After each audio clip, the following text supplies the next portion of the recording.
যুক্তরাষ্ট্রের সঙ্গে বাংলাদেশের কোনো গোপন চুক্তি নেই বলে জানিয়েছেন পররাষ্ট্রমন্ত্রী খলিলুর রহমান।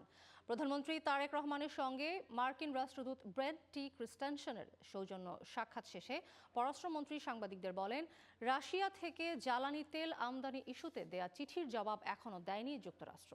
বিস্তারিত আখতারুজ্জামান রকির প্রতিবেদনে।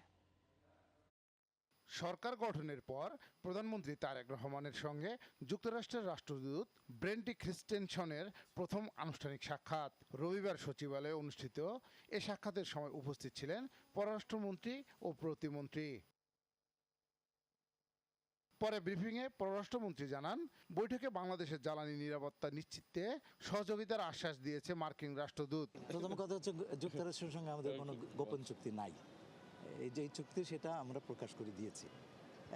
২ নম্বর কথা হচ্ছে যে কেউ কেউ বলছেন যে এই চুক্তির কারণে আমাদেরকে আমেরিকার কাছে পারমিশন চাইতে হচ্ছে।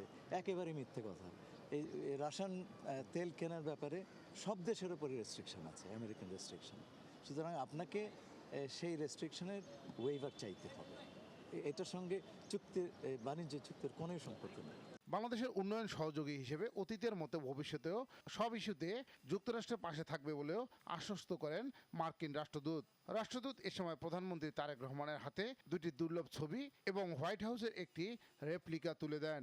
একটি ছবিতে রয়েছেন প্রয়াত রাষ্ট্রপতি জিয়াউর রহমান ও প্রেসিডেন্ট জিমি কার্টার, এবং অপর ছবিতে রয়েছেন সাবেক প্রধানমন্ত্রী বেগম খালেদা জিয়া ও সাবেক প্রেসিডেন্ট জর্জ বুশ সিনিয়র।